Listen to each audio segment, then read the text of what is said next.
오늘 본문이 포함되어 있는 마가복음 14장하고 15장 내용은 6월절 희생 어린 양 되신 예수님께서 구원사역의 절정이라 할 수 있는 십자가, 그 십자가에 못 박혀 죽으시는 자리로 나아가시는 그 전 과정이 다 기록되어 있습니다. 그리고 16장은 부활장으로 이어집니다. 오늘 본문 27절과 28절을 한번 잘 보십시오. 중요한 본문이고 이렇게 시작됩니다. 예수께서 제자들에게 이르시되 너희가 다 나를 버리리라. 이는 기록된 바 내가 목자를 치리니 양들이 흩어지리라 하였음이라. 그러나 내가 살아난 후에 너희보다 먼저 갈릴리로 가리라. 이 말씀은 주님이 그냥 단순히 하신 말씀이 아닙니다. 성경에 기록된 대로 하신 말씀입니다. 제자들이 다 나를 버리리라. 그러나 이 27절과 28절 이 구절은 하나님께서 그의 아들 예수 그리스도를 통해서 이루실 구원 사역의 전체 그림을 우리에게 먼저 보여주는 내용입니다. 앞으로 주님의 마지막 구속 사역이 이렇게 진행될 것이다 하는 그 전체의 그림을 보여줍니다. 주님은 이 말씀을 제자들에게 지금 먼저 하고 계신 것입니다. 거기에 인용된 스가랴 13장 7절의 말씀입니다. 거기 보면 가라 내 목자 내 짝된 자를 치라. 목자를 치면 양들이 흩어지려니와 그렇게 예언되어 있습니다. 여기에 내가 목자를 치겠다라는 말, 그리고 양들이 흩어지겠다라는 예언을 살펴보면 먼저는 내가 목자를 친다는 말은 목자는 메시아를 예표합니다. 하나님께서 그가 보내실 메시아 그리스도를 친다, 죽이겠다는 말입니다. 그러면 그 목자를 따르는 양들이 모두 두려워서 다 이리저리 흩어 도망치게 될 것이다. 그 이야기를 하고 있는 것입니다. 다시 말하면 하나님께서 그 약속, 구원의 약속을 지키기 위하여 그의 아들 그리스도를 십자가에 죽도록 내주겠다는 말이 그 속에 있는 것입니다. 우리를 구원하시기 위하여 그 아들을 희생제물로 십자가에 못 박혀 죽도록 내준다는 말이 바로 그 말입니다. 그런데 사실 이 말씀은 사람의 몸을 입고 오신 그리스도 예수님에게 있어서는 엄청난 고난이며 고통이며 정말 감당하기 쉽지 않은 짐이 될 것입니다. 그런데 그뿐만 아니라 그런 일이 있을 때에 그 목자를 따라다니던 제자들, 그 무리들이 그 상황이 너무너무 무서워 그들이 뿔뿔이 다 흩어져 버릴 것입니다. 다시 말하면 그리스도께서 십자가에 죽으시는 이 고난의 사건이 그를 따르는 사람들에게도 엄청난 시험, 두려움, 큰 고난이 될 것을 말하고 있는 것입니다. 따르던 자들이 다 떠나가고 예수님은 홀로 그리고 그 십자가에 달려 죄인들의 죄를 대신 지고 죽어 주실 것입니다. 그런데 구원 역사는 거기서 끝나지 않음을 28절에 보여줍니다. 28절. 그러나 내가 다시 살아난 후에 분명히 부활을 언급하고 있습니다. 주님은 죽으시기 전에 자신의 죽음에 대하여 말씀하시고 그 이후 부활할 것을 말씀하십니다. 그리고 너희보다 먼저 갈릴리로 갈 것이다 하셨습니다. 거기서 낙심한 실망한 제자들을 다시 불러 모으시고 그들을 격려하시고 이후에 그들에게 성령을 부어주시고 그들 하여금 그리스도의 십자가 부활의 이 복음의 증인으로 삼으사 이 땅에 그리스도의 교회가 세워지고 온 세상의 구원의 문을 활짝 열어 놓으실 것에 대한 전체 그림을 28절과 27절과 28절에서 요약해 놓고 있는 것입니다. 자, 다시 한번 27절과 28절 그 두 절을 잘 보시기 바랍니다. 예수님께서 엄청난 십자가의 고난을 받게 될 것인데 이것이 하나님의 계획이라는 말입니다. 둘째로 그로 말미암아 그를 따르던 자들에게 큰 시험이 오게 되는데 아주 큰 시험이 와서 그들이 다 주를 떠나게 될 것을 말합니다. 그러나 이 모든 것이 하나님의 구원의 계획의 과정임을 분명히 말합니다. 결국에 그리스도께서 부활하시고 그 낙심한 제자들을, 떠난 제자들을 다시 다 회복시키시고 그들로 하나님 나라의 복음의 증인으로 서게 되며 이 땅의 교회가 서게 된 구원의 문이 열릴 것을 말해주고 있는 본문입니다. 우리도 오늘 이 땅을 살아가면서 이런 그림을, 좀 큰 그림을 볼 줄 아는 믿음의 시각을 가져야 합니다. 성경은 우리 앞에 당면한 문제만 말해주는 것이 아니라 우리 앞에 놓여있는 앞날에 대한 구원의 삶에 대하여, 그 여정에 대하여 우리에게 분명히 말해주고 있는 것입니다. 적어도 우리는 구원받아 이 땅에 그냥 살다 앞으로 어떻게 될지 모르는 것이 아니라 분명히 하나님 말씀 은혜 속에 살다 천국이라는 목적지가 있다는 것을 미리 보여주고 있는 것입니다. 그런 차원에서 지난 몇 주 전에 말씀드린 주께서 세상 종말에 이루어져갈 전개 과정도 미리 우리에게 그림으로 보여주신 것입니다. 우리가 본문에서 기억해야 될 것은 하나님의 자녀들은 지금 내 눈앞에 펼쳐져 있는 일들 때문에 낙심하거나 좌절해서는 안 된다는 것입니다. 전체 그림을 볼 줄 알아야 됩니다. 당장 눈앞에 뭐가 일어났고 뭐가 어떻고 저것 때문에 우리가 울고 불고 할 문제가 아니라 우리의 남은 전 과정의 삶들을 믿음의 눈으로 보아야 됩니다. 때로 살다가 넘어지고 다치고 병들고 실패하고 아파하고 그런 일들이 있겠지만 그런 것조차 다 필요해서 하나님이 허락하시는 것입니다. 어느 하나도 하나님의 의미 없이 주신 고난은 없다는 걸 기억해야 됩니다. 우리 주님도 이 땅에 오셔서 우리 위하여 엄청난 고난을 받으셨는데 하나님의 계획 가운데 이루어진 세밀한 일입니다. 결국 모든 일들은 하나님의 시간표에 의하여 그렇게 지나갈 것입니다. 결국에 하나님께서 우리를 부르시고 영원한 하나님의 나라에 안전하게 들어갈 때까지 성령께서 우리를 진리 가운데로 이끌어 가시는 이 남은 인생의 전 그림을 멀리 내다보며 살아가야 될 것입니다. 우리의 구원과 구원의 삶이 하나님의 계획에 따라 그렇게 진행되어 감을 성경은 우리에게 밝혀주고 있는 것입니다. 이 사실을 알고 사는 사람과 이걸 전혀 모르고 사는 사람의 차이는 하늘과 땅 차이인 것입니다. 내일 일이 어떻게 될지 전혀 모르는가 싶지만 우리는 내일 아니라 영원히 우리에게 임할 하나님의 말씀을 붙잡고 사는 사람과 그야말로 내일이 어떻게 될지 깜깜무소식인 사람과는 삶의 질과 수준이 전혀 다른 것입니다. 진리 안에 자신이 누구이며 어디쯤 와 있으며 앞으로 어디로 어떻게 나아가게 될 성경이 기록한 우리를 향한 삶의 큰 그림들을 믿음의 눈으로 바라보고 당당하게 세상을 살아가는 우리 모두가 되기를 주의 이름으로 간절히 축원합니다. 이제 본격적으로 오늘 본문을 살펴보십시다. 예수님의 십자가 길로 나아가는 그 과정에서 예수님의 제자들, 특별히 이 베드로 이야기를 함께 하고 있습니다. 오늘 본문 속에서도 베드로의 이름이 그 47절에 나오는 그 사람도 베드로인데 포함하면 모두 5번 나옵니다. 예수님의 고난의 여정을 이야기하며 베드로의 이야기를 함께 기록하고 있다는 것을 눈여겨봐야 됩니다. 그래서 설교 제목을 예수님과 베드로 그렇게 했습니다. 비교, 대조해서 보라는 것이죠.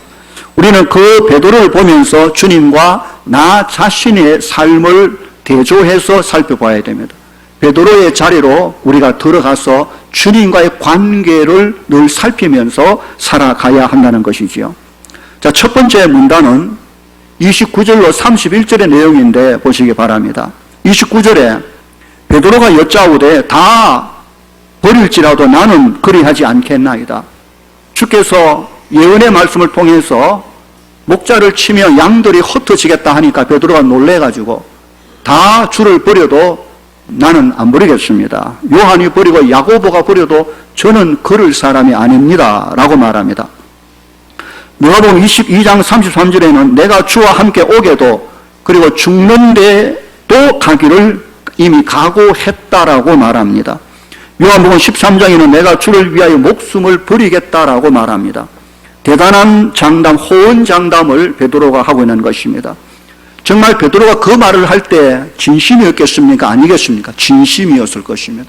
정말 자기는 주를 위하여 목숨을 바칠 각오가 이미 됐다고 스스로 생각하고 있었던 것입니다. 그는 예수님의 수제자 아니었습니까? 그런 제자 베드로에게 주님은 베드로의 말이 떨어지기가 무섭게 충격적인 말씀을 하십니다. 30절에 예수께서 이러시되 내가 진실로 네게 이르노니 오늘 이 밤 닭이 2번 울기 전에 네가 3번 나를 부인할 것이다 라고 하셨습니다. 베드로가 방금 예수님을 위하여 목숨까지 바치겠다고 말한 바로 그날 밤, 다음 날이 되기 전 그날 밤에 베드로가 주님을 부인할 것이라는 것이죠. 그러자 이 말을 들은 베드로가 깜짝 놀라서 31절에 힘주어 다시 말합니다. 내가 주와 함께 죽을지언정 주를 부인하지 않겠나이다. 그때 베드로뿐만 아니라 모든 제자들도 다 한마디씩 했습니다. 베드로뿐만 아니라 저도 마찬가지입니다. 저도 그렇습니다. 주와 함께 죽기로 각오했고 어떤 경우에도 주를 부인하지 않겠습니다 라고 말했습니다. 그리고 바로 그날 밤 베드로와 제자들 그 입술에 침도 마르기 전에 그들은 주님을 부인하고 떠나갑니다. 베드로는 주님을 3번이나 부인하고 맹세하고 저주까지 한 사실이 성경에 나옵니다.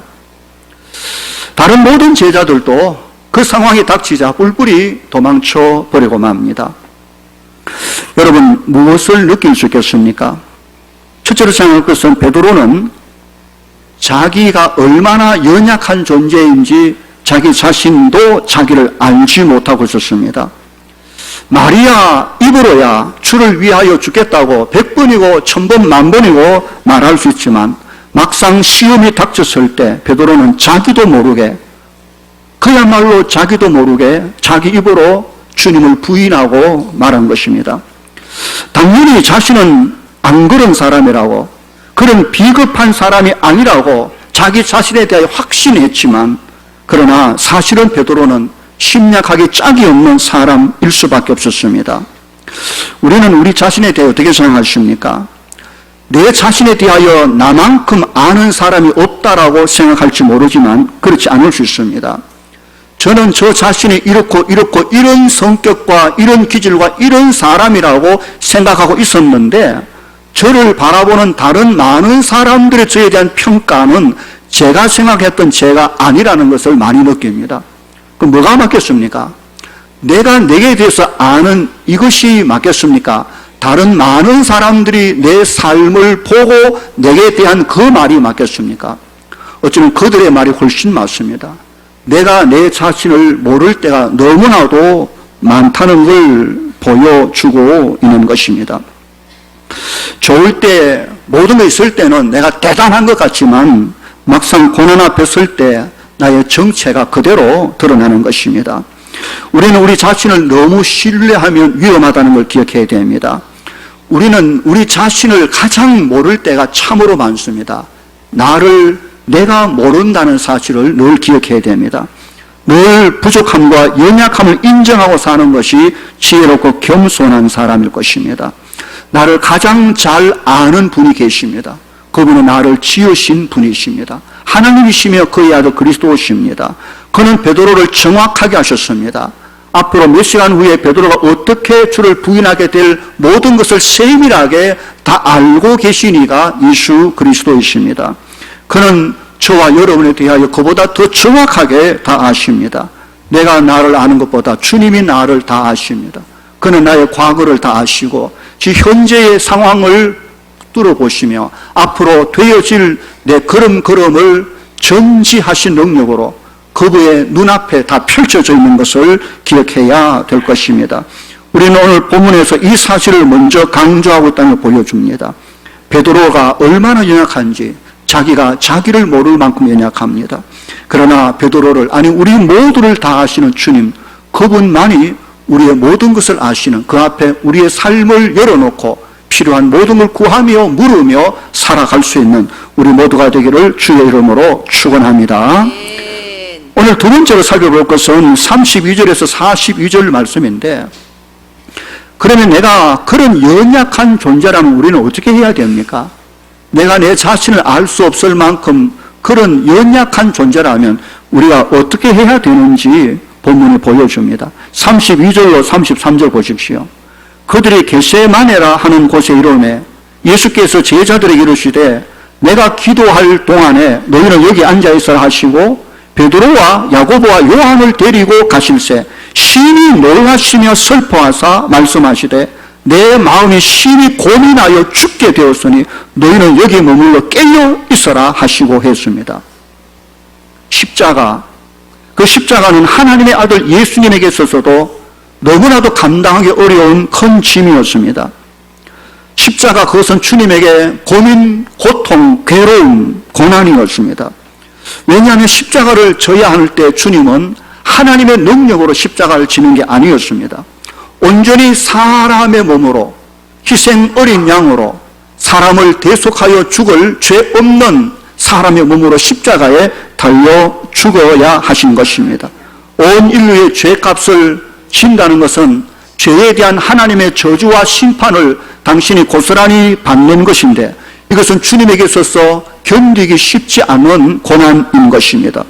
더욱더 큰 고통일 수밖에 없는 것은 하나님의 아들 예수 그리스도께서 하나님의 아버지의 품에서 잠시나마 그렇게 버림받게 된다는 것은 너무나도 힘든 일인 것입니다. 성부와 성자의 관계는 영원히 분리할 수 없는 사랑의 온전한 관계입니다. 그런데 그 관계가 잠시나마 깨어진다는 것은 주님에게 정말 감당하기 어려운 고통이며 고난이 아닐 수가 없는 것입니다. 주님은 자신에게 닥친 이 엄청난 고난과 고통의 문제를 안고 어디로 가고 계십니까? 겟세마네 동산으로 가십니다. 왜 가십니까? 기도하기 위하여 가십니다. 겟세마네 동산은 예루살렘에 주님이 오실 때마다 습관적으로 거기 가서 오후에 쉬고 자고, 그리고 그곳에서 기도하고, 큰 문제가 있을 때마다 그곳에 나가 기도하시던 기도의 동산인 것입니다.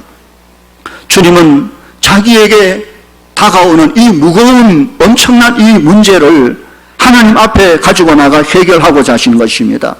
주님도 기도가 아니면 해결할 수 없는 문제임을 알고 계셨기 때문에 그런 것입니다. 그때의 주님은 그의 11 제자 가룟유다 빼고 다 데리고 가셨는데, 그런데 그곳에서 18명의 제자는 겟세마네 동산 입구에 앉혀놓고, 그리고 그 중에 3 제자만 골라서 따로 데리고 주께서 기도하시는 바로 옆으로 데리고 가십니다. 누굽니까? 야고보, 요한, 그리고 베드로입니다. 주님은 이들에게 자신이 고치게 될 십자가가 얼마나 큰 고통이며 고민인지 자신의 심정을 그들에게 말씀해 줍니다. 내가 심히 고민하고 죽게 됐다고 말합니다. 주님은 당신에게 임할 고난이 얼마나 큰지 그 심정을 제자들에게 말씀하시고, 그리고 이 문제를 가지고 지금부터 하나님 앞에 나가 기도할 것을 말씀하고 계십니다. 그리고 당신에게 닥친 이 고난의 문제는 주님만의 문제가 아니라 제자들에게 있어서도 큰 시험이 될 것인데, 그래서 그 제자들에게 주님 가까이 옆에서 깨어있어 기도할 것을 당부하신 것입니다. 큰 고난 앞에 주님도 기도하셔야 되고, 그리고 제자들도 기도해야 한다는 것을 말씀하고 있습니다. 그리고는 35절과 36절에서 주님은 그때부터 필사적으로 하나님께 매달려 기도하는 모습을 보여줍니다. 아바, 아버지, 아빠라고 했는데 어린 아기가 부모를 신뢰하며 부르던 호칭 아바, 아빠, 그렇게 비워주는 아람어입니다. 주의 이 절규하는 이 뜨거운 이 기도는 2가지입니다. 하나는 십자가, 하나님으로부터 버림당하는 그 길로 가고 싶지 않다는 것입니다. 하나님과의 영원한 사랑의 관계가 잠시라도 깨어지는 것을 원치 않다. 십자가의 이 잔이 할 수 있으면 지나가기를 구하는 마음이 있었습니다. 그러나 그것만 아니라 그럼에도 불구하고 이 모든 일들이 우리를 위한 하나님의 구속 계획임을 기억하고 주님은 하나님의 뜻대로 되기를 부르짖어 기도한 것입니다. 두 마음이지요. 인간적 육신적으로 정말 하나님의 저주와 심판 속에 들어가고 싶지 않는 마음과 그것을 감당함으로 인류를 구원해야 되는 그 십자가 길로 나아가야 하는 이 문제를 놓고 주님은 주와 하나님 앞에 엎드려 거의 필사적으로 땅에 엎드려서 얼굴을 땅에 대고 그리고 땀이 땅에 떨어지는 것처럼 그렇게 기도하셨습니다. 게세마네라는 말은 기름 짜는 틀이라는 말입니다. 지금도 게세마네 동산에는 감람나무, 올리브나무가 굉장히 많고 어떤 나무는 2000년이 넘은 큰 나무도 있다고 합니다. 그 감람나무에 기름을 짜듯이 주님은 그 동산에 엎드려 하나님 앞에 온 신의 힘을 기울여 하나님 앞에 기도하고 있는 모습을 보여줍니다. 울부짖으며 부르짖으며 기도합니다. 그리고 제자들을 둘러보시기 위하여 잠시 기도를 멈추고 제자들이 있는 곳으로 오셨습니다. 제자들의 상황이 어떻습니까? 한마디로 말하면 참담한 모습입니다. 37절 주께서 돌아와서 제자들을 보시니 뭘 봤습니까? 그들이 다 자는 것을 보셨습니다.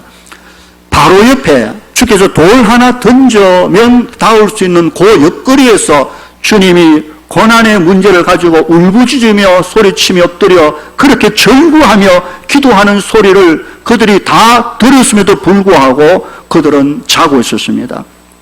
돌아오사 제자들이 자는 것을 보시고 베드로에게 말씀하시되 시몬아 자느냐?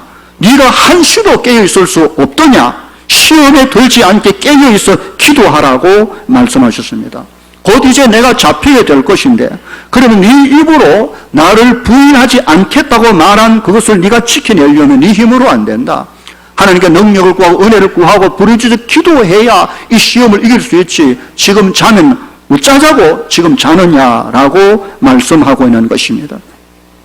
그리고 39절 제자들에게 깨어 기도할 것을 말씀하신 주님은 다시 기도의 장소로 나아가 동일한 말씀으로 하나님 앞에 더욱더 기도하십니다. 그리고 다시 제자들에게 돌아왔을 때 제자들의 모습은 더욱더 참담한 모습입니다. 40절 보십시오. 제자들은 피곤에 쩔어서 예수님께 무엇으로 대답할 줄을 알지 못했다고 말했습니다. 기도고 뭐고 제자들은 완전히 몸도 마음도 풀어져 버린 것입니다. 다른 복음서에 보면 그런 제자들이 이런저런 일로 심히 피곤해 있다는 것을 보여줍니다.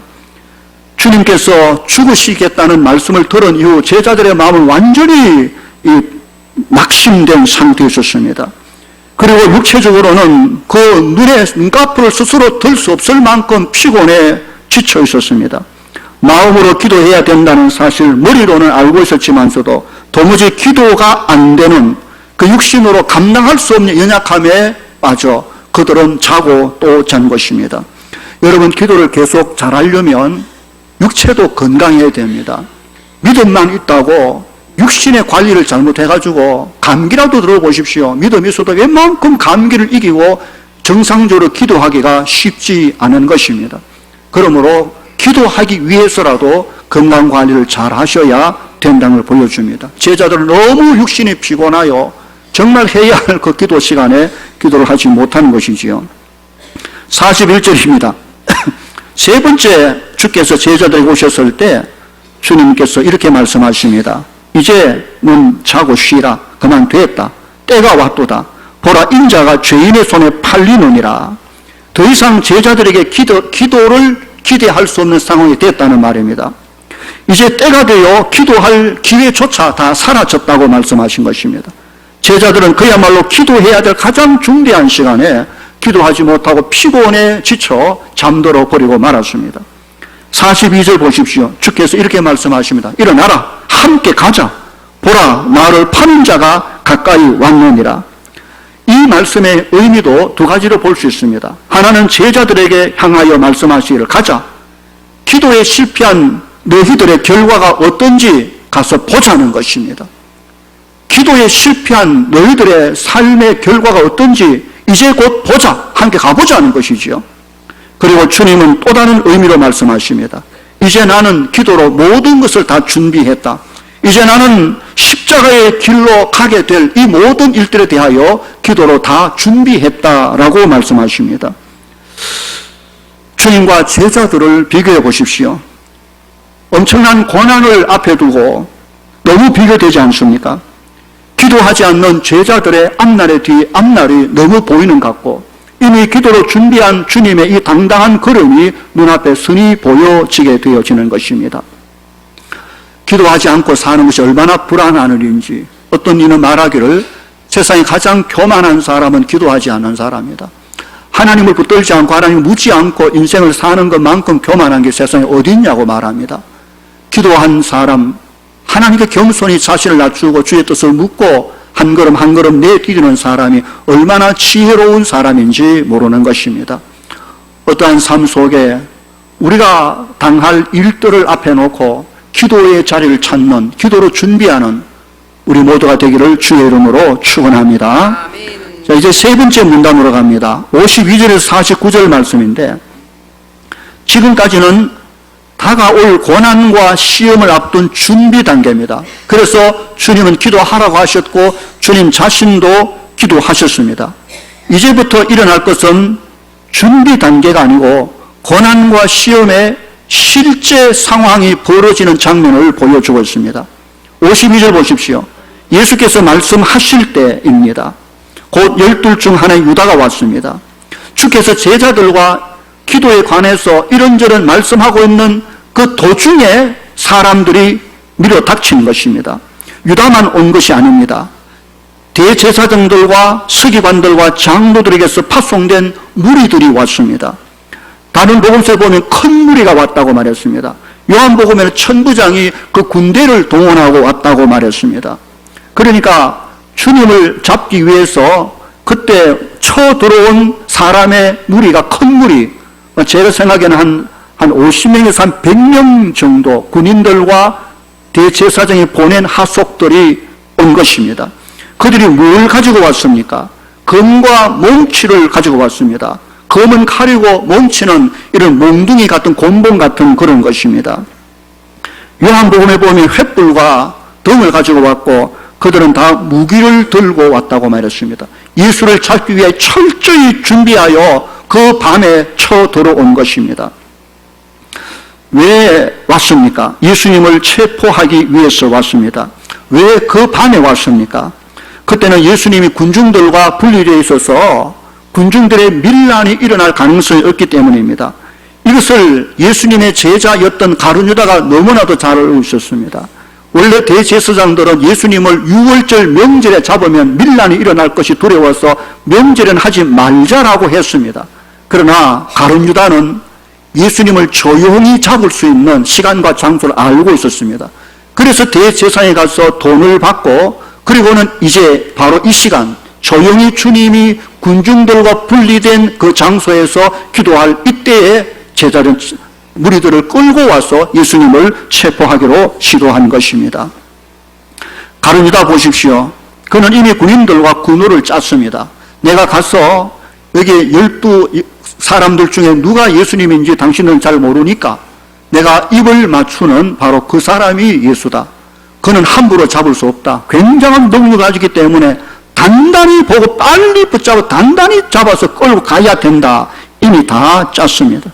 그래서 가룟 유다가 나와서 정말 뻔뻔스럽게 가정스럽게 윗선자의 얼굴로 그는 주님께 인사를 하며 말을 합니다. 랍비요 안녕하시옵니까? 그리고는 주의 입에 입을 맞춥니다.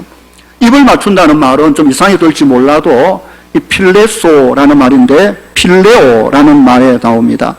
이것은 이성 간에 입을 맞추는 그런 사랑의 애정이 아니고 동성 간에 유대인들이 스승과 제자 사이 친밀과 존경과 사랑의 표시를 나타내는 그런 의미의 유대인들의 관습적인 인사의 예법입니다. 그러므로 이상하게 여길 일은 전혀 아닙니다. 그렇게 가룟 유다가 주께 인사를 하고 입을 맞추는 순간 무리들이 일제히 달려들어 예수님을 체포합니다. 지금 게세마나에서 벌어지는 실제 상황이 그렇게 기록되었습니다.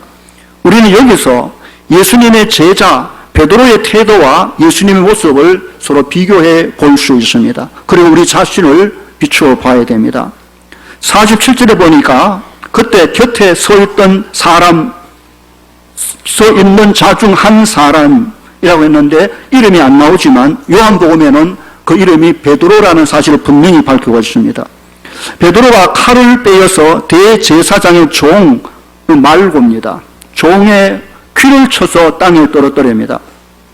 너무나도 갑자기 무리가 쳐들어와 예수님을 체포하는 장면을 바라본 베드로가 순간적으로 자기도 모르게 자기 기질대로 성질대로 업아둔 게 칼인 것입니다. 그는 어쩌면 수제자의 체면도 생각했을지 모릅니다. 그는 자기도 모르게 칼을 빼두고 정신없이 휘두른 것입니다. 너무 갑자기 실제 상황이 벌어지니까 응급결에 가장 먼저 시도한 것이 자기 품에 칼을 빼서 휘둘러 버린 것입니다. 칼이 먼저 나온 것입니다. 이것은 기도에 실패한 사람의 전형적인 모습인 것입니다. 그 갑작스러운 상황 속에 그에게는 칼밖에 생각나지 않았습니다. 칼이 먼저 생각났습니다. 그것이야말로 자기들 지킬 수 있다라고 생각하는 것입니다. 아이고 이제라도 엎드려서 기도해야 되지. 주님 이 일을 어찌해야 됩니까? 하나님을 찾고 그런 생각이 앞선 것이 아니라 칼이 먼저 생각났습니다. 하나님을 의지하고 있지 않는 사람, 기도로 준비되지 않는 사람은 급할 때 당연히 칼이 먼저 생각납니다. 칼뿐만 아닙니다. 권력이 생각나고 돈이 생각나고 누군가 어떤 사람이 생각나는 것이지요. 하나님을 의지하는 것이 아니라 자동적으로 세상을 의지하게 된 것입니다. 그런데 결국 그것이 그를 지켜줄 수 있습니까? 전혀 그렇지 못합니다. 마태복음에 보면 그때 예수님께서 베드로에게 네 칼을 네 칼집에 도로 꽂아라. 칼을 가지는 자는 다 칼로 망하느니라 라는 유명한 말씀을 하십니다. 기도로 준비하지 아니하면, 평소에 하나님을 의지하지 아니하면, 평소에 주의 능력으로 자신의 삶 속에 채워지지 아니하면 급한 실제 상황이 벌어졌을 때 누구라도 그는 자신의 칼을 의지하게 됩니다. 돈을 의지하게 되어지고 권력을 의지하게 되고 사람을 찾습니다. 그러나 결국 그가 붙잡은 것은 그 자신을 구원하지 못한다는 걸 기억해야 됩니다. 성도 여러분, 급할수록 고난이 심할수록 갑작스러운 상황 속에서 무엇이 먼저 기억나야 하는 것은 대단히 중요한 것입니다. 하나님을 의지하고 말씀으로 준비된 사람은 급할 때 하나님을 찾습니다. 급할 때 기도의 자리를 찾고 말씀을 찾게 되어지는 것입니다. 48절과 49절 보십시오. 주님께서 잡히실 때에 주님은 자신의 잡히시는 것이 결코 당신이 힘이 없어 잡히시는 것으로 말하지 않았습니다. 결코 대적들이 들고 나온 칼과 몽치 때문에 잡히지 않았음을 말씀합니다. 그동안 너희가 날마다 내가 성전에서 가르쳤지만 아무도 나를 잡지 않았다고 말씀하셨습니다. 그런데 지금 이 상황 속에서 주님이 잡히신 이유가 무엇입니까? 이는 성경을 이루려 함이니라 라고 말했습니다. 주님의 기도, 겟세마네의 기도는 철저히 성경을 이루는 데 있었습니다. 급한 상황 속에 베드로는 칼이 먼저 나왔고 급한 동일한 상황 속에 주님은 하나님의 말씀이 먼저 나온 것입니다. 하나님께서 자신에 대해 예언하신 그 말씀대로 그대로 이루어졌고 주님은 지금 그의 그 길을 걷고 계신 것입니다. 이를 위하여 주님은 기도하신 것입니다. 우리가 어떻게 성경의 말씀대로 성경대로 살아갈 수 있습니까? 답은 단 한 가지입니다. 기도의 자리에서 하나님을 다시 만나야 되며 기도의 자리에서 주의 음성을 들어야 되며 기도의 자리에서 하나님의 말씀을 깨달을 수 있어져야 될 것입니다. 상황 속에서 무엇이 먼저 기억나야 되느냐? 베드로는 칼이 먼저 기억났습니다. 주님은 하나님의 말씀을 이루실 것이 먼저 기억났습니다. 저와 여러분이 이 땅을 살아가며 느닷없이 닥친 때로 시련과 환난과 질병과 그 삶 앞에서 가장 먼저 생각나는 것이 무엇냐에 따라 우리의 신앙의 수준이 다름되어질지도 모르는 것입니다. 어떠한 상황 속에도 기도로 준비하여 모든 상황 속에서 하나님의 말씀이 주님이 먼저 기억나고 그 앞에 기도의 자리로 나아갈 수 있는 저와 여러분 될 수 있기를 주의 이름으로 간절히 축원합니다. 이제 오늘 마지막 문단이 50절과 52절입니다. 기도에 성공하신 주님은 당당하게 그 십자가의 길로 나아가십니다. 그러나 기도에 실패한 제자들의 모습은 어떻습니까? 한마디로 참담한 모습입니다. 불과 몇 시간 전에 그렇게 호언장담했던 베드로, 칼을 들고 휘둘기까지 했던 베드로, 3년 동안 주님을 따라다니며 온갖 놀라운 말씀과 이적을 보았던 제자들이지만 지금 그들을 한마디로 정리하여 표현한 구절이 50절입니다. 다 예수를 버리고 도망하니라. 이것이 기도에 실패한 제자들의 정체입니다. 이것이 자신의 힘만 믿고 살려는 사람들의 모습입니다. 결국 다 예수를 버리고 세상을 따라가니라. 어쩌면 수많은 사람들이 그런 모습을 보여줍니다. 오늘 저와 여러분 어떻습니까? 보면 51절과 52절은 정말 창피하기 그지없는 한 이야기가 나옵니다. 한 청년이 자기 고백을 하고 있는 것입니다. 그는 그날 집에서 옷을 벗고 잠을 자고 있었습니다. 배 혼입을만 덮고 자고 있다가 갑자기 집 밖에서 사람들이 떠드는 소리가 들려서 내다보니 예수님이 잡혀 끌려가고 있었습니다. 이 청년이 너무나도 놀라서 속옷을 입지 않고 그 배 혼입을만 두른 채 그를 따라가고 있었습니다. 그러나 얼마 못 가서 사람들이 이상하게 여겨 이 청년을 잡으려고 했습니다. 그러자 청년이 혼비백산 두르고 있던 헛이불을 벗어 던져버리고 그리고 알몸으로 그리고 줄행랑쳐 도망갔습니다. 정말 창피하고 부끄러운 모습을 적나라하게 고백하고 있는 이 사람은 누굴까요? 오늘 마가복음을 기록한 마가 자신이라고 학자들은 일치된 의견을 이야기합니다. 정말 준비되지 않는 자신의 모습이 얼마나 부끄러운지 고백하고 있는 모습인 것입니다. 오늘 우리의 삶이 어떤지 모르겠습니다. 준비된 사람, 하나님의 말씀과 기도로 준비된 사람과 그렇지 않는 사람이 사람의 차이를 분명하게 느낄 수 있는 것입니다. 예수님과 베드로의 이야기는 여기서 끝나지 않습니다. 다음 줄 계속되어집니다. 과연 베드로는 어디까지 무너질 수 있는가?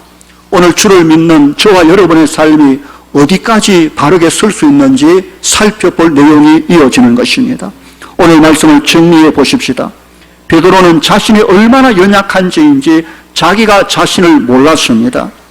오늘 우리의 자신도 우리가 우리 자신에 대하여 확신, 절대로 나는 그런 일이 없다, 이런 말을 함부로 할 수 없는 연약한 존재입니다. 우리는 내 자신에 대하여도 내가 모릅니다. 그러나 주님은 다 아십니다. 나를 지으시고 나를 구원하시며 사랑하신 내 아버지, 그 앞에 겸손히 믿음으로 나아갈 수 있기를 바랍니다. 연약할 때 우리가 해야 할 일은 하나님의 손을 붙잡는 기도의 자리에 나가 말씀을 붙잡는 것입니다. 기도에 실패하지 않는 것이 남은 인생의 성공의 비결임을 우리는 너무나도 잘 압니다. 기도에 실패자는 칼을 먼저 찾습니다.